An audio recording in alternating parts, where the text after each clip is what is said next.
안녕하세요. 인사이트 코리아입니다.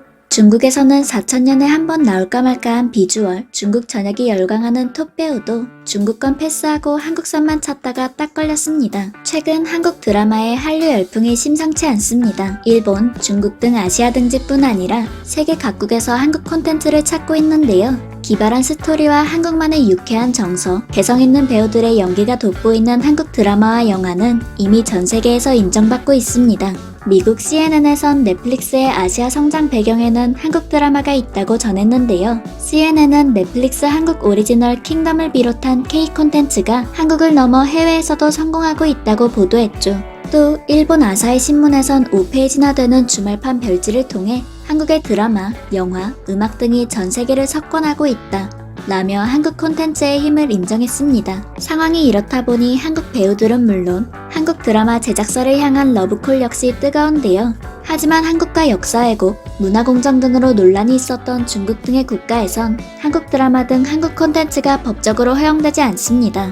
그럼에도 한국 콘텐츠를 향한 애정 하나로 심한 경우 목숨까지 내놓고 한국 드라마를 시청하는 이들이 폭발적으로 늘어나고 있는데요. 심지어는 정부에서 맡고 있는 한류 콘텐츠들을 구하기 위해 암암리에 거래하는 것은 물론 불법으로 유통되는 영상물까지 공유하기에 이르렀다고 합니다. 한 중국의 톱 여배우 역시 한국 드라마에 푹 빠진 모습이 딱 걸려 네티즌들 사이에서 논란이 됐는데요. 이 배우는 중국의 대형 걸그룹 SNH48의 전 멤버이자 배우, 가수, 댄서를 겸하고 있는 만능 엔터테이너 쥐징이입니다. 데뷔 초 그녀는 빼어난 미모로 4000년에 한 번 나온다는 4000년돌이라는 별명이 붙여지기도 했죠. 얼마 전 쥐징이의 소속사에서 업로드한 그녀의 일상 영상에선 뜻밖의 장면이 포착되었는데요. 바로 태블릿 PC로 한국 드라마를 시청하고 있는 모습이었습니다. 이 영상들은 한국어 제목은 물론 익숙한 한국 배우들의 모습이 보였고 이를 한국 네티즌들이 찾아낸 것이죠. 그녀가 보고 있던 드라마는 여신강림, 타이는 지옥이다 등이었습니다. 문제는 해당 영상을 보던 사이트에 중국어가 떠다니고 동영상 모음도 체계적으로 되어 있는 중국 사이트라는 점이었는데요. 저작권이나 영상에 대한 비용을 지불하지 않은 채 불법으로 다운로드한 정황이 드러나 한국 네티즌들에게 딱 걸린 것이었습니다. 한국 네티즌들은 불법으로 볼 만큼 재미가 있는 드라마라는 건가? 불법인데 너무 당당하다. 저작권에 대한 개념이 없는 듯. 중국은 저런 걸 정당하게 볼 수 없으니까 불법적으로라도 보는 게 정말 신기하다. 한류 진짜 좋아하는 듯 등의 댓글로 분노를 표했습니다. 게다가 쥐징이가 한국 드라마 성균관 스캔들을 불법으로 표절한 표량서생의 여자 주인공으로 연기했던 사실까지 알려지며 논란은 더욱 커지고 있죠. 중국의 한국 콘텐츠를 향한 부적절한 사랑은 여기서 그치지 않았습니다.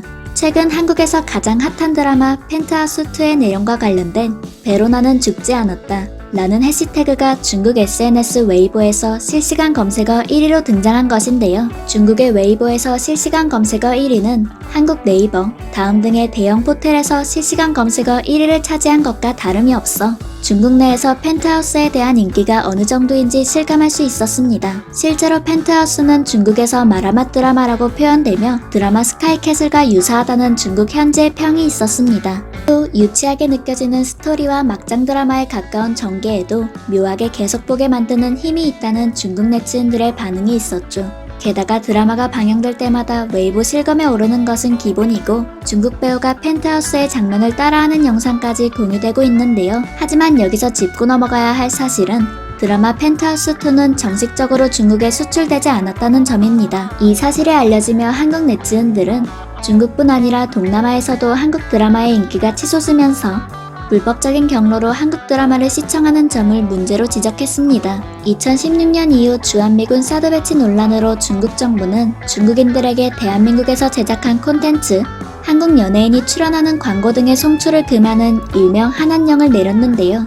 실제로 중국에선 전 세계 190개국 이상에서 서비스를 지원하고 있는 넷플릭스 사용이 불가한데요. 크림반도, 북한, 시리아 역시 마찬가지입니다. 때문에 중국인들은 참신한 스토리와 배우들의 뛰어난 연기가 매력적인 한국의 드라마를 몰래 보는 지경에 이르게 된 것입니다. 이는 전 세계적으로 비판을 받고 있는 저작권의식 부족 문제로 연결됩니다. 북한의 맹목적인 한국 콘텐츠 사랑은 그 정도가 더욱 심각합니다. 최근 몇 년간 북한에선 한국에서 만든 영상물을 시청, 유포하다 처형되는 경우가 늘어나고 있는데요. 한국 드라마나 영화 등 이른바 적색으로 불리는 녹화물이 적발될 경우 노동교화형 8년에서 10년까지 받는다는 증언까지 등장했죠. 작년 일본에서도 사랑받았던 드라마 사랑의 불시착은 북한 당국의 커다란 고민거리로 등장했습니다. 다른 한류 드라마를 모두 합친 것보다 이 작품 한 편의 영향력이 크다 말할 정도로 인기가 폭발적이었고, 북한에서 서로 아는 사람을 만나 사랑의 불시착을 본 소감을 나누는 것이 유행이 될 정도였죠. 실제로 최근에는 남한의 대령급에 해당하는 계급인 북한군 대자가 남한 드라마와 예능 프로그램이 담긴 메모리가 적발되어 공개 총살당했는데요. 이 대자의 아내와 두 아들은 정치범 수용소로 호송됐고 집과 재산은 모두 몰수당했다고 보도되었습니다. 이렇게 한국과 정치적, 문화적 대립관계에 있어도 한국 콘텐츠만은 독보적인 인기를 끌고 있는 상황인데요.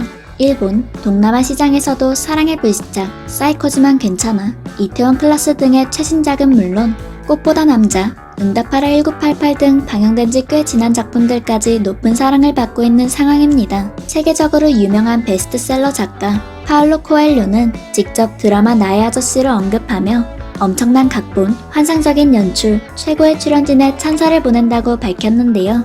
그는 BTS, 한국 웹툰 아는 여자애 등을 직접 공유하며 한국 콘텐츠를 향한 애정을 가감없이 드러냈습니다.